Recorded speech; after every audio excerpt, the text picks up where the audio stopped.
This lesson continues the study of Exodus and all the 613 laws of Moses. But since most of the material consists of very detailed instructions on the tabernacle and the priestly garments, this chapters after 24 will only be briefly summarized. So we've got chapter 23 up here, and it opens with a warning against even listening to gossip, much less spreading it. Slander can't do much damage without people willing to hear it and repeat it. So the command is to demand evidence. So if you hear something that sounds like gossip, demand evidence. And if you don't, then you are an accomplice and you share the guilt of the slanderer. And then from this comes the next warning against following the crowd and making baseless accusations. And while most would agree that justice should not be perverted to favor the rich, Scripture also forbids perverting it for the poor. We see this all the time where people get off the hook for things because they don't have a lot of money, then they must not be guilty. We can't go to either extreme and make a mockery of justice. So the point seems to be then interrupted by verses 4 and 5 there, to address a sin of omission. That is something you should have done but didn't. And that is if you see someone else's work animal wandering off, but you don't bother to return it to its owner just because the owner is someone you don't like.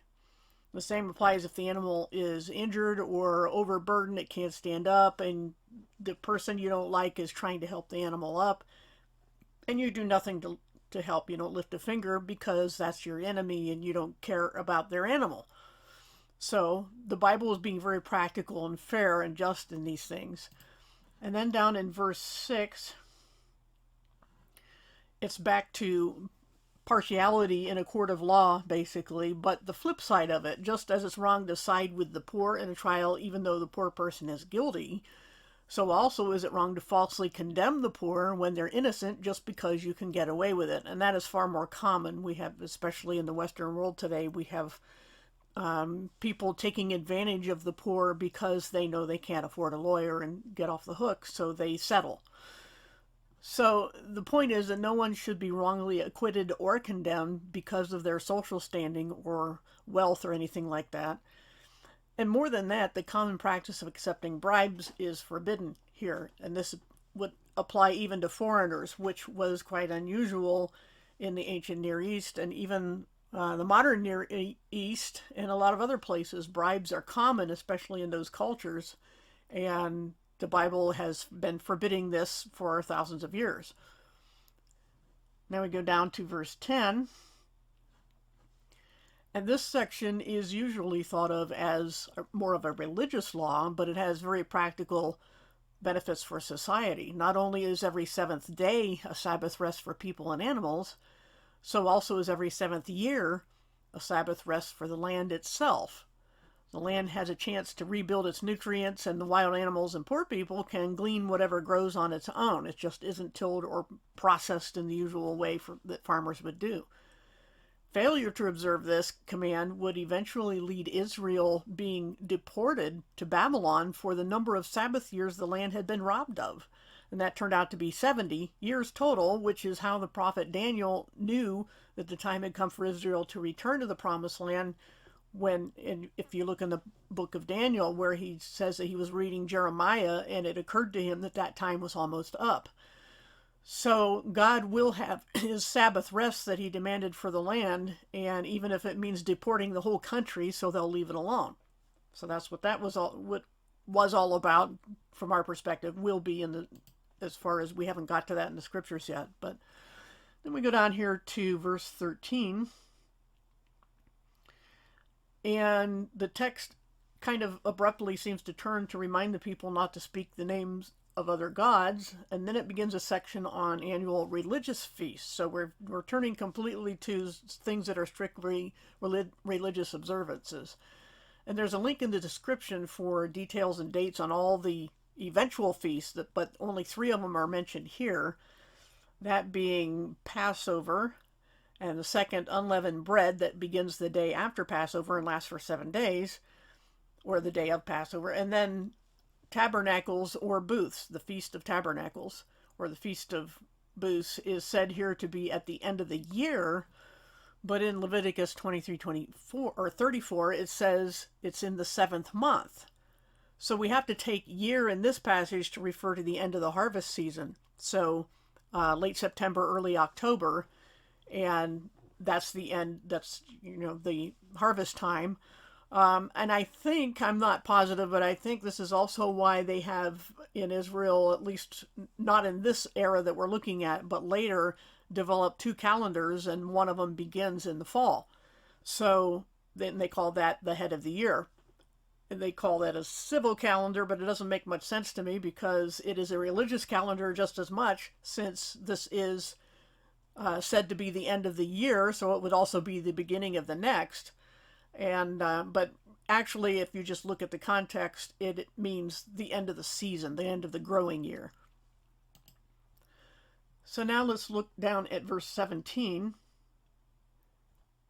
And it says it has another reference to every male among you, which again is another reminder of Pharaoh's attempt to kill all the baby boys in Egypt among the Hebrews, and it's a reminder also about the other first fruits from crops and animals.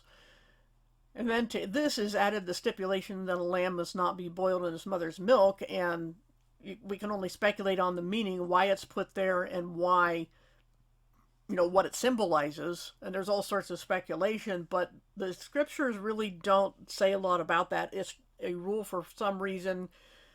Most likely it seems on the surface to be that either the animal has not been weaned yet, or that it's just wrong to use the mother's life-giving milk to take life. So who can say? But we'll move on to verse 20. And there's a clear break at this point to look to the future. The angel, you can see there, we're familiar with the term angel of the Lord, but in this context it's presumed to mean the same thing, even though it doesn't say angel of the Lord. And that phrase, of course, we know usually refers to Jesus, the person of the Trinity, to eventually incarnate as the ultimate Passover lamb. So that seems to fit very nicely in the context here. And of course, this is the one who will guide them into the land he's preparing for them. But there are conditions. The people have to listen to him, and the consequences depend on whether or not they do so. Again, this is a conditional covenant. So now let's go down to verse 23. And the people are warned that when they come to the promised land, currently occupied by the list of ethnic groups there, they must not worship their gods or behave as they do. God goes on in that section to point out that he cannot drive them out all at once, that is to say the current occupants, or the land would become desolate and wild animals would become a problem and attack people and so forth. And here again we go, well, why doesn't God just snap his fingers and clear the place out? For whatever reasons, that's not the way God does things. Everything is working through and around us for reasons sometimes he reveals and sometimes he doesn't. So we just have to trust him. So now down in verse 31 is where God defines the boundaries of the land. So let me try to put up a map here. This is kind of an average, there are people who say it has more, others that say it has less, depending on how terms are defined. But it's very close, if not the same, as the map that I showed in the Genesis series of lessons, where Abraham is told the extent of the land that was being granted to him. And this is pretty much the same thing. You can see there up in the upper left is the Mediterranean Sea, and then we have the Red Sea kind of left of center there, the long narrow one. The Sinai is where Israel has been camped, and it's going to be roughly, as you see, like again, that area on the screen, which is also labeled Saudi Arabia for the most part. But it does go up. Some have it go as far as Turkey, up on the north side of the Mediterranean. But at least we know the Euphrates River is mentioned, and the river of Egypt and, all these various things. So you can look at the map and look for other similar maps. If you do a search on them in images, you can find all sorts of different little variations, but that's roughly it. And of course, that's a much bigger area than they wound up with, and we'll find out why later. But at any rate, you can see those. There's a link in the description for that. So, as I said, the actual occupied area will turn out to be much smaller, and it will be because Israel is disobedient. But again, in the passage, people are warned not to worship the heathen gods or make alliances with the people there because, for reasons in the past and future, there will be run-ins with these people. They're just not supposed to make entangling alliances. And also not to leave any of the people in the land. And their failure to do this will cause them a lot of trouble and, as I said, reduce the area of land they would actually receive. Now we go down to chapter 24. And all of this up to this point has only been the writing out of the covenant. But now it needs to be signed by both parties. Again, a conditional, mediated covenant between two parties. So Moses, Aaron, and 2 others are supposed to bring the 70 elders of Israel with them to worship God from a distance, farther than the people, but not as far as Moses was going to go, because only he can come very close to God. But before they go, the people again affirm their acceptance of the terms, and then Moses builds this altar at the foot of the mountain, along with setting up 12 stones to represent 12 tribes of Israel. So they're all being very careful about these things, which is a good idea. And then in verse 6, Moses has sacrifices done, and then he takes the blood and divides it in half. He puts some in bowls, and then he sprinkles half of it on the altar. And then he reads aloud the whole covenant again, and the people affirm again their acceptance. So then, after their affirmation, he sprinkles some of the blood on them too, and this signs and seals the legal agreement. And this was common in ancient Near East practice. It symbolized the willingness to give one's own life should they break the agreement. So this was not them being gory or dark or anything. This was just them saying this is a very solemn and binding agreement, and that's how they did things. Now Moses and the others can go up to the mountain because this has been done, and that's where they see this appearance of God standing on something they can't really quite describe. You can see there, let's see, I think I forget exactly which verse, but it's down in verse 10 where it says that the God of Israel stood, and they was under his feet was something like lapis lazuli brick, is the way the Greek describes it, and like the firmament of heaven in purity. So we can only imagine what that looked like, but it does seem to be more of a manifestation or appearance and not the actual presence of God. So then once that has appeared, they sit down to have a sacrificial meal. So the animals are not wasted in sacrifice. People actually eat it. And this sharing of a meal, just like the blood sprinkling, was another typical element of solemn legal agreements.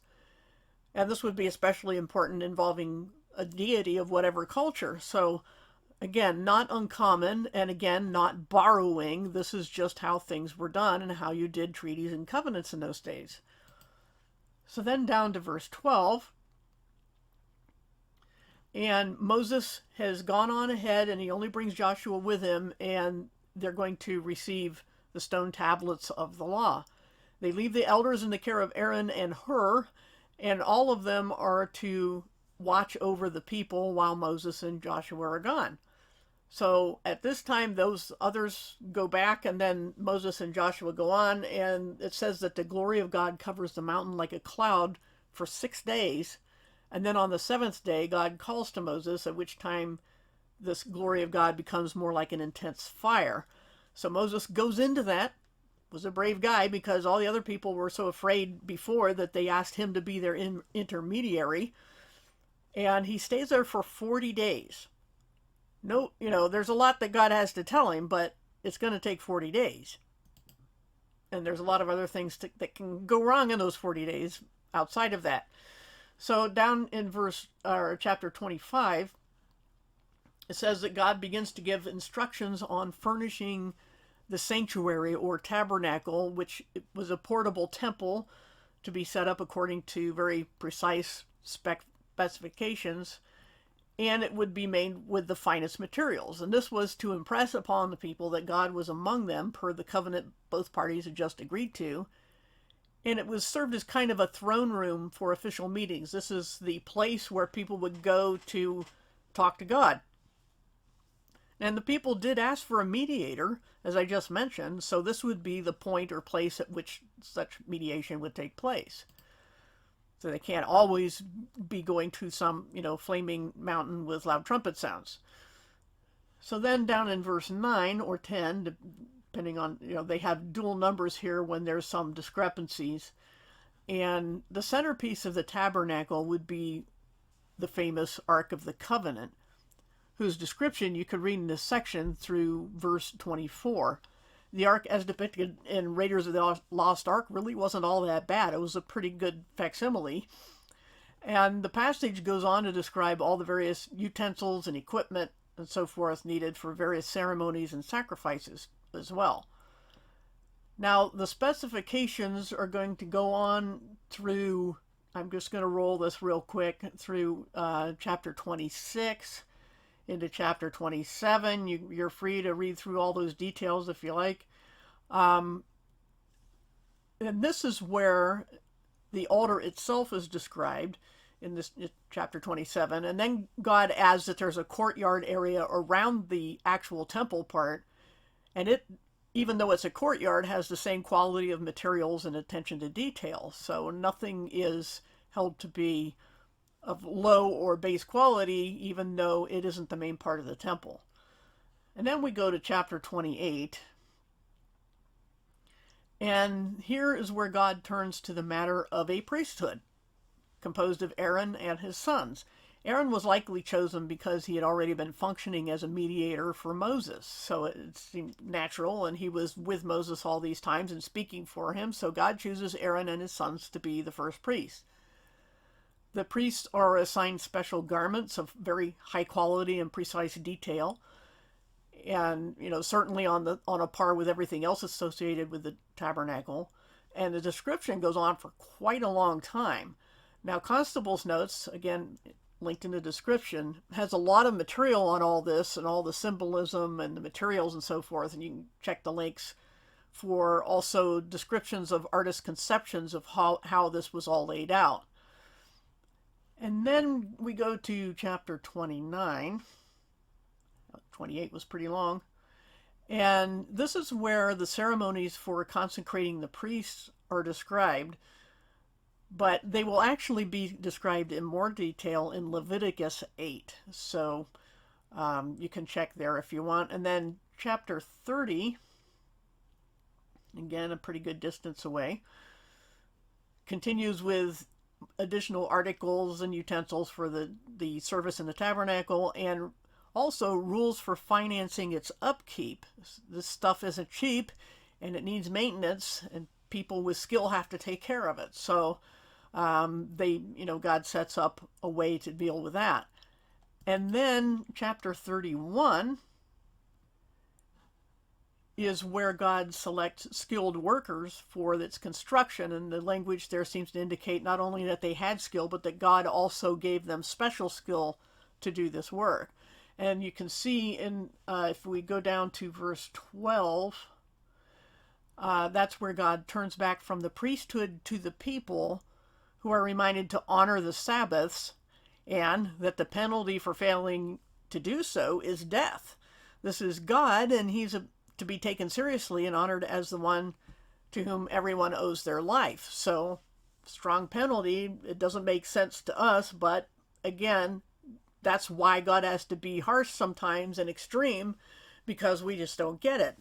So, to further impress the permanence and seriousness of this covenant, God also writes on 2 stone tablets. These are called the tablets of testimony or witness, same meaning, same word in Greek at least. And it's a legal document. It's literally etched in stone. And it really doesn't say exactly what was written on them until chapter 34, verse 28. And both the Greek and Hebrew texts there say the 10 words rather than commandments. However, the Greek word there, logos, can mean statements or phrases as well as individual words. So it seems by consensus and studying the text that yes, it is the 10 commandments that are written on those stone tablets. As for their sizes, we do know that they will be placed inside the Ark of the Covenant, whose dimensions were given, and also that Moses was able to carry them in his arms. Some say that they each had half the 10 commandments, 5 on one, 5 on the other, but other people say that each stone had all 10 on them so that each of the two parties to the covenant would have their copy. So whichever way you want to take it, evidently Scripture doesn't think it's all that important to say, but the point is that God wrote it himself on those tablets. Now, in the next lesson, it's a good stopping point because we're going to find out what the people have been up to while these 40 days were going on. And we will undoubtedly hear the sound of God face-palming over these people with whom he just went to a lot of trouble to make a covenant.